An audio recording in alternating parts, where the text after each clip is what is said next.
say to them, well, look, this is why your plan's so important, because then you start to match people that want to help you execute your plan. Yeah. And you're not just at the whims of, decision paralysis where you've got 10 different directions that you could go with 10 different people saying 10 different things. Going once, going twice, sold! You're listening to The Property Pod.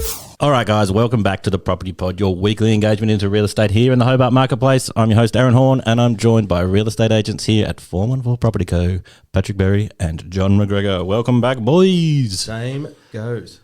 Glad to be here. Glad to be here. You are. You're looking a bit stiff and sore, mate. I am. You walked in very gingerly.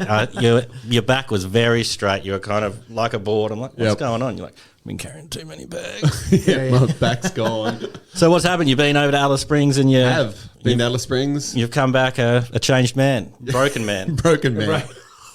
Apparently carrying all the bags and the bikes and everything. Takes Did my it back out, yeah. yesterday. So I'm feeling it today. Being a bike manager is a little tougher than you thought. Yep, apparently. How'd it go? How was the weekend? Yeah, no, it's really good. Parker made finals both days on his bike, so he was pretty pumped. And yeah, it was a really good atmosphere up there. Yeah. Especially because you said the Tassie squad was the loudest. Yeah, like there was, I think there was 350 riders from memory. So there was probably about 500 to 600 people at the venue by the time you count all of the parents. That's and pretty the impressive. pit crew and that. Which, in the middle of freaking nowhere is pretty impressive. Yeah. But yeah, the Tassie team, we all got behind all of the other kids. There was 11 of them riding and just cheering like crazy for them. It was really good fun. Yeah, you were saying before off mic that you asked Parker, like, oh, Parker, could you hear us while you're on the track? And you're like, Mum, we could hear you all the way over by It was the almost stoker. that embarrassing, yes, we could hear you, Mum. Yeah. It was all a bit much. Yeah. But I like to think that's why he made finals, because we really pushed him Just hard that by difference. yelling at him. Yeah, exactly. It wasn't cheering, it was peer pressure by this point. Yeah, and our advice is really, it's going to go, well, pedal faster. Like he doesn't know to do that already. It always helps. Solid advice, if you think of it. Thanks, Mum. I wasn't thinking of that. That's what I've been doing wrong all this time. Jeez. Well, speaking of some solid advice, there was someone doling out solid advice here in the Hobart area last night down at Brewlab in Derwent Park. John McGregor, you hosted a investment seminar with the team at Rams. Yeah, well, I guess we did. Blew us out though, because we sold out. Well, we didn't actually sell tickets. You just registered. It was free. But Sell out sounds better, though. We sold out. Sold out, baby. Yeah. I had this really awkward bit where it was like there was 2 tickets left on the Eventbrite thing saying like, you're at almost at capacity. I'm like, do we advertise this and run the risk that when people show up, like say like, oh, there's only 2 tickets left, guys, like don't miss out. And then when they show up, if people don't show up, it's just like, oh man, they lied to us. Yeah. And that happens. Hey, like I know because I've done coordinated from the experience. We've done this before and involved in the ROT and YBNT. The problem is there's a huge big anxiety that comes around the ticket sales, and it's a typical Tasmanian thing, even for concerts where everyone likes to book at the last minute. And they'll go, let's rock up. It's also the problem when you offer a free ticket. Yeah. There's no commitment to actually turn up on the night.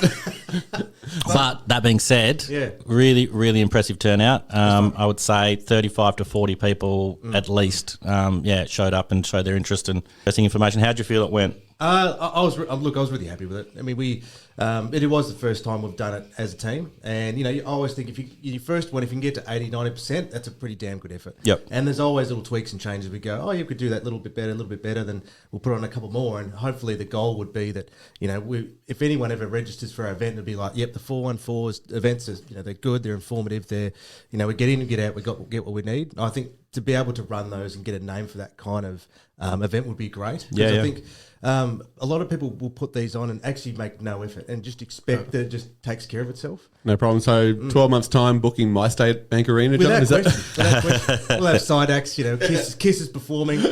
Gene Simmons confirmed.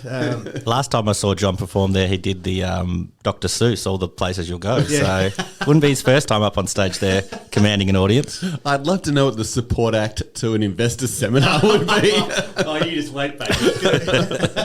I'm pretty sure there's guys on stilts coming through. Cirque du Soleil. I hear is some vibes. No, look, it was a really, really fun night. It was really cool. Andrew from Rams got up and doled out some advice. And then, while we were packing up all the tech gear, there was heaps of conversation going on and lots of people kind of asking questions. There was some really good questions in the Q&A. Do you want to cover off on kind of anything that was mentioned in the?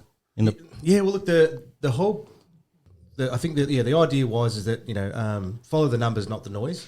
Was I like that. just, for the investors, and that there's a lot of noise that's coming through, but how much of that does that of the news? And I like this idea that the media is not there to educate you; it's there to draw your eyes and just make you feel emotional. So you look at read the articles. Yep. So there's a lot of reality going on around the globe and in the state that's that has an effect on things, but how much of that information actually help you make informed decisions, and how much of that is actually in your control? Virtually none of it.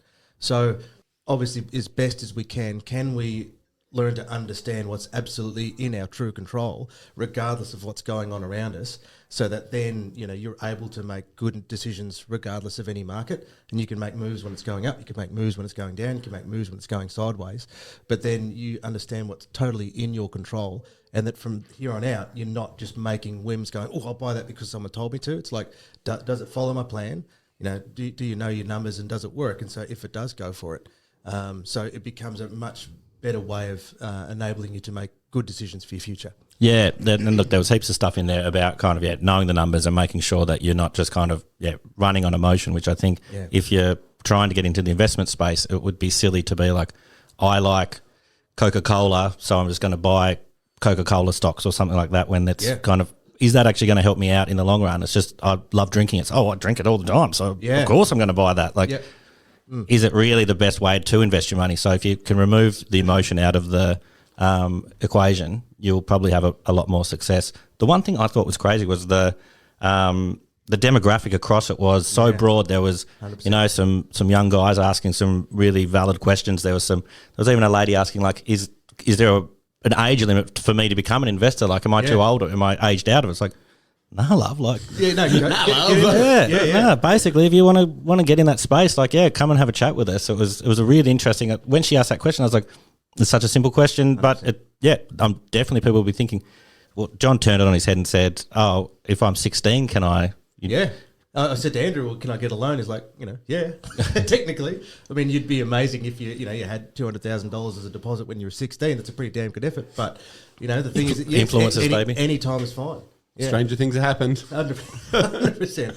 Yeah. So, and I really like the humility of a couple of the questions too, because it's that thing where, everyone's at their different cycle, and sometimes putting on these events is tough because you're trying to find information that is going to be useful for someone who is a quote unquote expert and someone who's just starting up. And that was sort of what we try to do is again, trying to build a framework of questions to ask and things to revisit when you leave, is that, no matter where you are and what your journey is, revisit this now, because that way, especially as the market does shift, is like, well, now's a good time to reassess your position.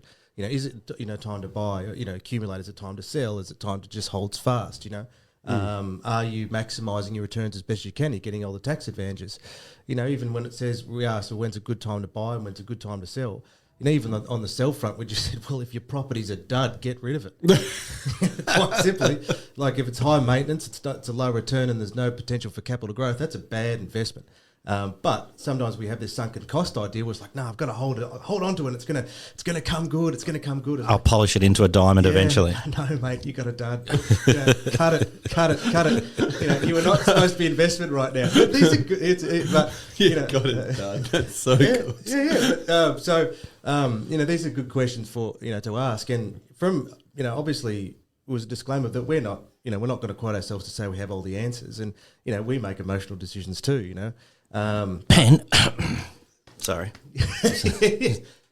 Jungle Book pen. Quick disclaimer. Oh, yeah. Did you miss it? Sorry. No, the Jungle Book pen. Yeah. He doesn't even have it. He doesn't know where it is. He doesn't even know. Oh, where's my $1,800 pen? I don't know. People don't like it. Yeah. It's too hard to write with. It actually really is. Whoosh. Yeah, I was like, I had to do it twice, and he still. Yeah. Sorry, mate. I'll be on my game. But aside from if you do like all of us, yes, my emotional buy of a pen. At least if it's going back to try and get that second advice from people that can help you make that decision before you make one that you otherwise might regret. we do regret sometimes. We regret every house we ever sold, regret every house we ever bought, and a lot of the time they're not strategic decisions. A lot of the time people become experts in in upward markets, but most of the time we're just lucky. Yes. Most of the time we're just lucky. And I was asking Aaron Murray and I went to the guys at the My Millennial Money. I listened to that. Yeah, I didn't mind your little intro as well in your American accent, and they hit you up with that. Yeah, no, it was a very interesting listen. Well, I asked them because obviously they are buyers agents exclusively, and I asked them how do you negotiate a deal, and in his answer, his was very much he's just straight the numbers. It's like he's got his plan. He knows what he wants to buy, and if the number stacks up, he makes an offer, and then if the offer doesn't land, he doesn't care. Because that way, then there's no emotion attached to it, and they'll buy wherever it makes sense.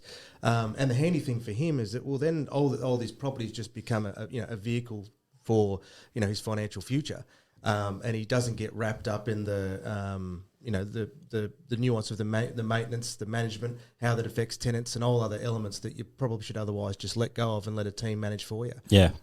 So I thought that was a good reference point for a professional and how they operate, and we're trying to there's not enough time to talk about how you do it, but we could certainly cover off all the things that what goes into how a professional thinks and how they map their strategy out.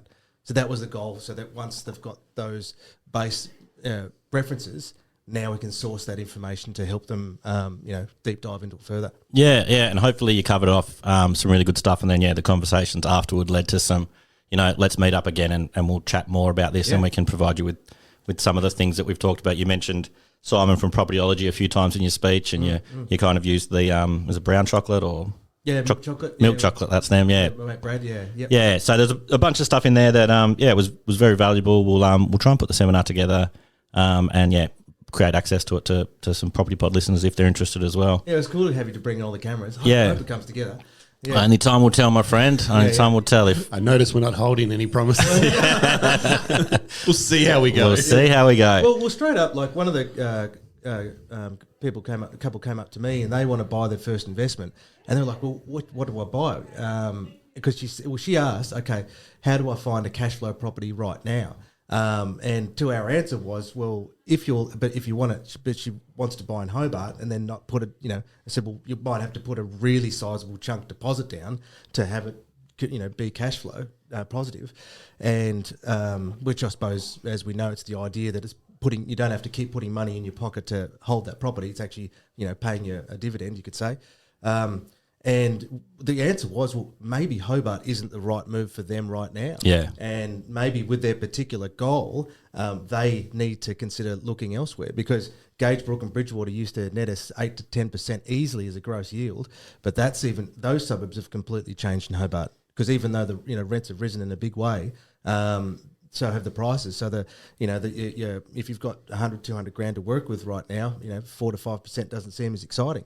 Yep. I'm sure there are other parts around Australia where that can, you can benefit from that. Yeah, we only mentioned on the podcast last week Toowoomba, or as Simon's mentioned, look nuts. Look outside your local area, and you can definitely find some gold out there. Yeah, absolutely. So it was that was, I suppose, part of the reason why those the talks are great, to just get people to think about what they want. And then now we can have those, start the dialogue from there. Better conversations. So that's obviously the funnest part, is the work we can do with people after these events. But I think, though, it's really important that you actually do host a good one. So if anyone's out there, feed them first. Just put the food out there. The beer at the start wasn't too bad either. I didn't mind that when you come up and say, "Oh, you want a beer?" Like, yes, please. I would love a beer. Yeah, but one of the things too, I know, like we talked about, is when to sell, and the whole idea of it again is what are some trends and what's in your control. And I guess there was that thought, well, now we're leading up into the warmer months. Is that actually a positive time for people to consider moving on their portfolio? Of which, we had one client who, in his perspective, in his idea, like we just said, don't sell because there's money to be made. Sell for a good reason. And for, one of our clients at Glenorchy, he's like, well, look, the value has doubled over the last 8 years since I've held it. I'm moving it on. I don't need the extra maybe 10% that's there. Look, my asset's doubled. Let's get rid of it. I'm going to move that into my super and other things. So he had a really good, tangible reason to move on his asset. Whereas you also mentioned a story about someone that you know that has a place up in the Glebe. Yeah, so that was a mate of mine. He there was a house that sold next door to investment property. Where he lives is still in the Glebe. He built there, but I think that the house next door to his had sold for like 600 or 650 at the time. He's like, sweet, let's cash out. Let's do this. Johnny, can we catch up? I was like, yeah, sure. What we discovered though is that there's that thing whereas he was outside of the 6-year tax exemption for a primary residence to investment. Forgive me the exact wording on it. So it meant that he could be selling it for his 620 or 625, but he was going to get absolutely slammed with tax. So in his head, he was thinking, oh gosh, I'm going to have like, $400,000, $300,000 in my bank account. Realistically, it was more closer to 150. Yep. So all of a sudden, it didn't seem exciting. So we spent an hour, effectively me nudging him to say, mate, maybe this is probably not the best idea without directly saying it. And at the end, he said, well, Johnny, it sounds like you don't want to sell my house. It's like, mate, you've got it completely wrong. I really want to sell your house. That's the only way I get paid. I just don't want you to sell your house. Yeah. And then he understood. But because what happened was, emotionally, he was like, sweet, money, I'll just throw it into my main house. Cool. But strategically, he was losing a heck of a lot of capital that he could otherwise have access to just by cashing out and getting taxed to the hilt. So he didn't have a good plan of why he was going to sell that property. And that was because, we've seen so many people do it now. Like, I just really want to help the client, to say, hey, mate, you do realise there are some consequences if we just cash out now. Yeah, and look, you could see other players out in the field that just kind of, see those dollar signs and just be like, place on the Glebe, I'd love to have that kind of in my swag as a listing. Like, let's go. So, And that was a couple that came up to me when, we've talked about building the team a lot. They've had 4 different people giving him 4 different pieces of advice, and they just didn't know who they could count on. Which is a difficult thing because everyone's right in one way. But again, say to them, well, look, this is why your plan's so important, because then you start to match people that want to help you execute your plan. Yeah. And you're not just at the whims of, decision paralysis where you've got 10 different directions that you could go with 10 different people saying 10 different things. They run the risk of just never buying an investment property because they're always searching for new information, too much information that it becomes impossible for them to make a decision because they're going to be second guessing themselves all the time. I guess it's that thing of cutting out the noise and trusting the numbers. And if you can find someone that can give you the right advice with those numbers, you're cruising. Bang on. Yeah, exactly. Yeah, so it was nice, I suppose, from our front too, is to, immediately, of course, we just said, well, now you've got a real estate agent, starters, that was a bonus. But to be able to, hopefully, as we follow up with these people, that we know that we can't give them everything they need, and to be able to put them in touch with the people that we rely on, people much smarter than us, obviously, to help them fill those gaps. Yep. Yeah. So it's really nice of those investments where it ends up being a very much a give back exercise. I know from a couple of the staff might say, well, what are we getting out of it? It's like, maybe nothing today. Don't look at that. We're putting these on as if we're going to sit there and all of a sudden get 10 deals out of it. That's not how it works.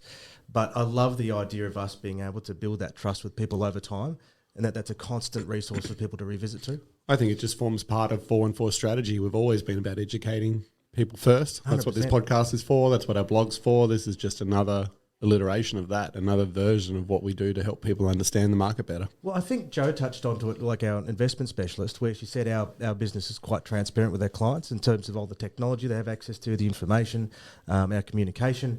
And I think also too, there's probably in large part our intention, because I don't see any of us as, I'll say poorly snake oil salespeople that are just really in it for a personal gain. Yep. Obviously, we have to make sure we make a living, no question about that. But I really love the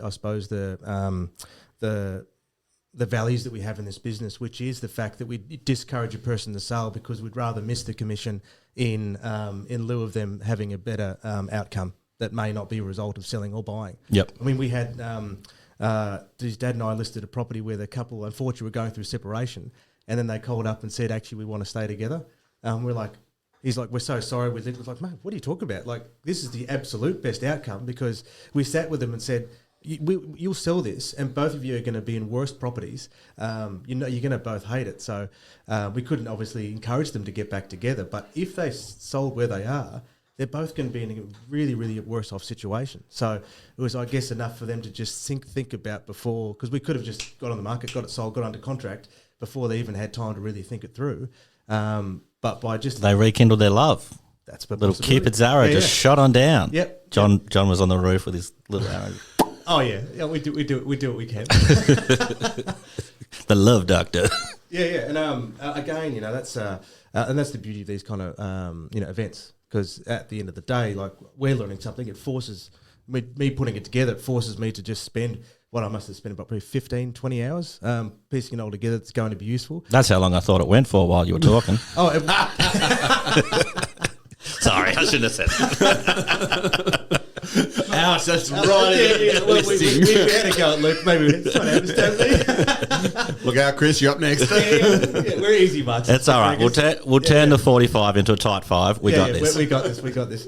But again, too, like the presentation, because it was, I didn't give myself enough time to rehearse it all. So there's bits where it gets trails off and lost a bit. So, next time we'll be better again. We got this. This. Look, if you went back and listened to the first property pod and you travelled through the adventure, we're definitely way more relaxed now. We definitely know how to present 1,000 times better than we did when we were like, hello, I'm John and I'm hungover. Indeed. But yeah, look, it was a cracker. We didn't plan on talking the whole show about this today, but yeah, if you were at the investment seminar and you want to send through some feedback, that'd be super. If you weren't there, you've got a little taster of kind of what was covered. Thank you to Andrew and the team at Rams for collaborating with us on the investment seminar. Andrew did a really great performance as well. What's it called? A presentation. Yeah. Performance sounds like a song and dance, like he got up and started singing in a ram costume or something. No, that would be funny. Yeah, I would actually pay to see that one. Wouldn't be a free ticket. It's a performance right there. That's $30 each. Yeah. But also too, thanks to Propertyology and my mate Brad at Milkchock, because obviously I was using a lot of their research to help piece it all together as well. So just want to give a shout out. 100%. Watch this space. I don't think that'll be the last you ever hear of the John McGregor performance art piece with Andrew Leggett. Investor seminars coming at you hot this summer. Tune in every Tuesday. Yeah. All right. Really lost it. And Pat's back still really sore. So thanks for your input. We'll see you all next week. Thanks, guys. See you, gang. Bye. You have been listening to The Property Pod, recorded and edited by 414 Media House in conjunction with 414 Property Co.